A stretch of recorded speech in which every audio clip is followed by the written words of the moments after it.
wifuza gutera imbere afite internet, ufite smartphone, ufite uburyo bwo kwifotora, urasa neza, ariko nyine niba bona ntacyo uri kubikoresha kandi ufite umwanya, ufite ibyo wakerekana, abantu benshi bafite umwanya wo kureba, guscrollinga bakirirwa bareba bata umwanya, ibyo byakakubereye umusaruro, ari nacyo kinjyana ku bundi busabe. Yego. Turasaba ko leta yadufasha ikamonetiza izi mbuga nkoranyambaga zikatugera kumonetiza n'uburyo bwo gukorera amafaranga kuri izi mbuga nkoranyambaga ku bantu babikora neza, kuko ababikora nabi n'abinzego zirabareba. Bose ntago ndi bubatindeho, kuko imirimo yose ikorerwa ku mbuga nkoranyambaga ni imirimo. Buri ari amavideo yose abantu bafata, bira byose abantu bakora content zingana n'amafaranga, nibyo mwavugaga bya views. Ku rubuga rwa TikTok abantu bakorera amafaranga menshi ku bindi bihugu, ariko ku banyarwanda ugasanga benshi bibasaba inzira ndende cyane, nukuvuga ngo dutira ubwene gihugu kugira ngo tube twakora ku mafaranga ari ku mbuga nkoranyambaga. Icyo rero ni ikibazo wenda kinatera ubushomeri, cyangwa n'inzira mbona ngewe twanyuzamo urubyiruko mu gukorera amafaranga. Murakoze. Ibyo Bruce amaze kuvuga bisaba iki? Ntabwo nabyumvise neza. Monetization ya social media y'imbuga nkoranyambaga. Ikibazo rero abantu bahura nacyo mu Rwanda ni iki? Kuki ugomba kwita undi muntu w'ahandi kugira ngo ukore amafaranga utari umunyarwanda? Ikibazo ni iki? Niki ngo tugikemure? Bruce, ni ikihe kibazo gihari kuki social media hano mu Rwanda zidahinduka amafaranga? Uyu ni umwanya kuko n'urubyiruko hanze iki kintu kiri kuvugwa cyane. Murakoze nyakubahwa Perezida wa Repubulika. Kugira ngo umuntu akorere amafaranga ku mbuga nkoranyambaga hari ads, publicité zinyuraho. Izo publicité nizo dukuramo amafaranga. Ni ukuvuga ngo ibigo bije kwamamaza, nk'urugero nasohoye indirimbo, iyo ndirimbo sinzi niba mujya mubibona iyo mugiye mu bindi bihugu, iyo ugerageje nko kuyikandaho hari akavideo gato gatambuka kamamaza, ukabanza ukakareba, abo bantu baba bishyuye, ayo niyo mafaranga aza akagaruka akagera ku wakoze iyo content. Hano mu Rwanda rero bisa nkaho twese turi premium, bisa nkaho twese twishyuye kujya tureba tutarebye publicity. Izo publicity ntago zigeze zinyuramo. Muri ubwo buryo rero ntago tubasha gukorera amafaranga uko bikwiye. Yakemuka bite technically? Yes, Scovia yenda hari igitekerezo afite kuri ngingo. Murakoze nyakubahwa Perezida wa Repubulika, nanjye ndi umwe mu bazikeneye cyane. Iki kiganiro kigeze kiba kuko ari ibintu biri tekiniko muri ICT. Tuza kujya mu kiganiro na Minisitiri w'Urubyiruko ndetse n'umukozi ukora muri Minisiteri y'Ikoranabuhanga. Hari ibyo batubwiraga biri tekiniko, niba Minisitiri yadufasha wenda gusobanura biri tekiniko muri ICT, ngira ngo nibyo cyadufasha. Ariko kugira ngo zijyemo hari twanasabaga bakatubwira ngo Google ivuga ko itaziduha cyangwa n'abandi, kubera ko mu Rwanda wenda abantu babikoresha ari bake cyangwa ari bake ari benshi cyangwa badakunda kwamamaza. Ariko tukavuga ngo leta y'u Rwanda ibidusabiye muri Google bakagira uko bavugana, kuko ubu mu Rwanda dukoresha Google Map. Niba Google Map nshobora kuyikoresha nkayobora umuntu aho ntuye ntamuyoboye ku giti cy'umwembe, ni ukuvuga ngo na ads zishobora kuza. Niba ICT badufasha mu buryo buri tekiniko badufasha. Abashinzwe IT badusobanurira. Thank you very much, Your Excellency. Nkuko bari babivuze, ibigo nka Meta, YouTube na TikTok byose bishyiraho eligibility requirements bituma ibihugu bishobora kuba byakora platform monetization, aho abafite ibihangano bashobora kubibyaza umusaruro. Bakurikiza ibintu bitatu. Icya mbere ni regulatory compliance, kandi ibyo twarabyujuje, nibyo bareba data protection, intellectual property na taxation, ibyo turabyujuje nk'igihugu. Icya kabiri bareba, nkuko Bruce Melody yarabivuze, ni volume of advertisements. Ni ukuvuga ngo dufite abantu benshi bashobora kuba bakwadvertisinga kuri izi mbuga nkoranyambaga, bikadufasha bikadufasha kugira ngo uko tuzamura iyo volume ya advertisement, n'aba local content creators bagire percentage bashobora kubonaho.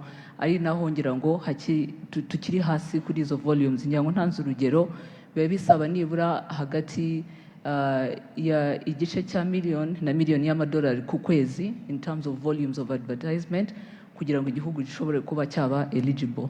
icya gatatu ni payment infrastructure ishobora gutuma ya mafaranga babonye bashobora kubona kuri izo mbuga nkoranyambaga ashobora kuba yabageraho, kandi ibyo turabifite. Ari ibyo bigo byose nk'uko nabivuze twavuganye nabyo, ni ukuvuga ngo hariho ibintu bibiri aho batubwira ati turimo turabikora, bagenda banashyiraho ibihugu bitandukanye babyongera mu mubare w'ibihugu biri eligible, ariko bikanasaba ko natwe twashyiramo imbaraga kugira ngo the volumes of advertisement coming from our private sector and companies ishobore kuba yazamuka kugira ngo tube eligible. Murakoze. Kuba Bruce Melody ari urugero rw'ibifatika, kuba Bruce Melody ari ishusho y'ubugeni n'ubuhanzi ariko bwiteje imbere, byanga bikunda hari nawe urugendo afite. Bruce, ubugeni n'ubuhanzi burunguka no murimo. Murakoze cyane nyakubahwa Perezida wa Repubulika. Icyo si ikibazo hakagombye kubumbaza undeba aha, urabona ko ngaragara no kuri pano. Yes. Ndasa n'uwagaburiwe, ndasa n'urya. No murimo mwiza kandi ugabura.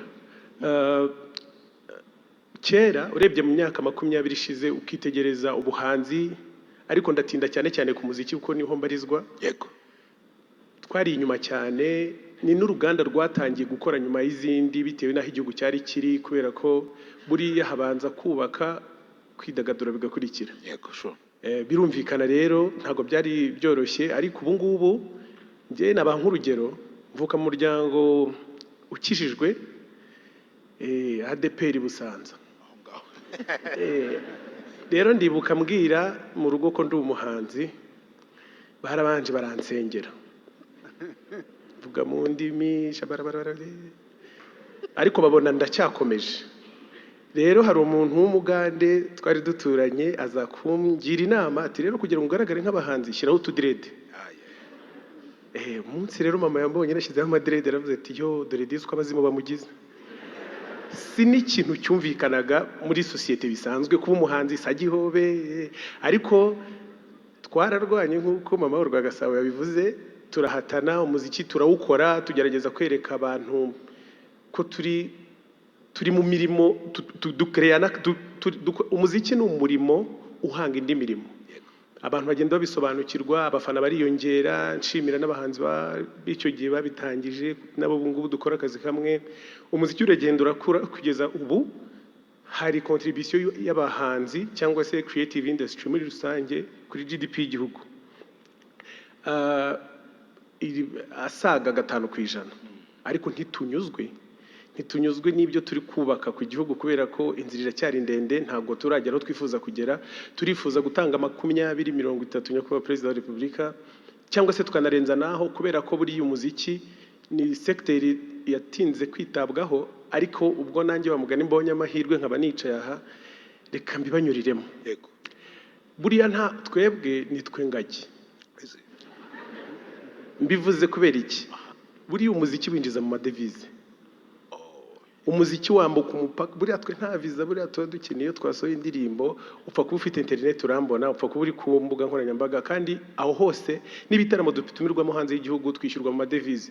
Ni ukuvuga ngo ni secteur ntekereza ko yitaweho ikanongerwa mu bukerarugendo. Ubuhanzi bwongewe mu bukerarugendo nabwo bukitabwaho cyane, bwakurura abantu benshi. Icyo ngicyo turagisaba kandi tubasezeranyije ko tuzabikora neza, abitabiriye bakajya banyurwa. Ikindi navuga wenda ni kuri contribution y'umuhanzi nkanjye. Munyihanganira ndatanga urugero kuri njyewe, cyane cyane ko mbikora kinyamwuga. Buriya mu ndirimbo zanjye akenshi nkunda kugaragazamo amashusho y'igihugu cyacu cyangwa se n'umujyi wa Kigali.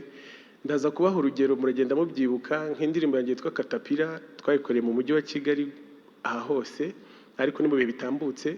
Hari yitwa Food Tour twakoreye Karongi, abantu bose bahoraga babaza ngo hariya ni mu Rwanda, hariya ni mu Rwanda. Ubuhanzi ni ubundi buryo bwo kugaragaza no ku branding igihugu cyacu ku buryo n'abanyamahanga bakibona, kandi ntaragera ko bihenze. Reka mbanze mbereke nk'indirimbo mperuka gukorana n'umuhanzi witwa Diamond wo muri Tanzania. Image itangira iyo ndirimbo ni rompwe iri kuri Sonatube.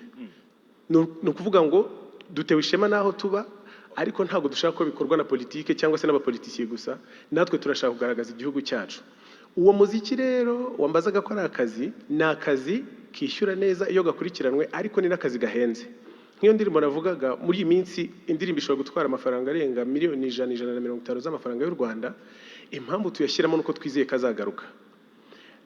Ntago habura imbogamizi nk'ubu ngubu wenda nk'imbogamizi umuhanzi nkanjye Bruce Melody cyangwa The Ben dushobora kujya muri arena hakuzura tugatanga ibyishimo tugakreye akazi abantu bakabona imirimo, ariko twifuza ko ibikorwa remezo byose muri rusange bitwegerezwa tukanoroherezwa kubibona, tukagira access kuri stade Amahoro n'iby'umupira gusa. Dukumbuye ibitaramo bizamo abantu 60,000 mu gikarara unezerewe, abafana bari kunyumva niba babyemeye bavuga ngo yuhu.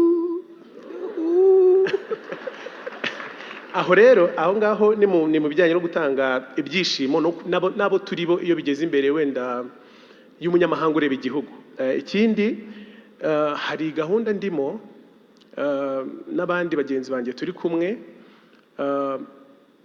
twayise Music for Export. Icyambere mbanza kubashimira nyakubahwa Perezida wa Repubulika nuko dufite uyu munsi noneho dufite ishuri ryigisha umuziki, ntago ari ibintu tugikora nk'abishakisha nk'ababyihingamo. Ntago nge nagize amahirwe yo kurijyamo, simvuge gutyo ngo mugire ngo ndakuze, nubwo ntari umugenzi sindi no mu millennium ndi hybrid ndi hagataho, kubera ko umuziki wanjye bose barawumva barawukunda. Rero abantu dukorana uhereye kuri bande abari muri team bose bize umuziki ku buryo atari ibintu tugikora dushakisha. Turi gushyiramo imbaraga zishoboka zose ngo turebe ko umuziki ari naho numvaga byahurira n'ubukerarugendo, ko umuziki kandi tubikora turi benshi n'abandi bahanzi, ko umuziki wacu w'u Rwanda warenga u Rwanda. Turabasabye mu ushyigikire, dusaba n'abashoramari gutangira gushora imari mu muziki nyarwanda. Turabashimira bahari kandi no kuri bakoresha ingufu nyinshi, ariko dukeneye benshi kugira ngo birusheho kugenda neza. Icyo nashaka gusorezaho nyakubahwa Perezida wa Repubulika ni ukubashimira, mwarakoze kumenyekana. Njyewe njya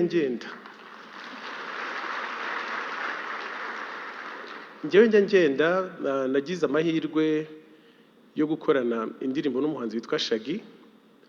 Icyo gihe numvaga nshaka gutwara idarapo ariko sinarinzi aho barikura. Ubwo nyine ndiruka nshakisha abo bantu bose, nza kugira amahirwe ndaribona. Buriya ku irembo waribona nta nubwo byari ibintu bigoye, sinagombaga no kuva mu rugo. Ndaribona ndagenda, ariko winjiraga nko mu kiganiro bakakubaza ngo uvahe, nkavuga nti ngiye mba nitwa Bruce Melody nturuka mu Rwanda. Ukabona umuntu atangiye, ariko iyo twongeyeho izina ryanyu ni business class, ngenda njyenyine birijyana birihuta. Ubwo rero twabafatiyeho lift kandi bigira umumaro. Kandi iyo ndi gukora ibintu numva ntewe ishema naho naturutse, nta kintu na kimwe kindutira u Rwanda. Ni ukuri turabakunda cyane, mukomeze mudushyigikire, murakoze.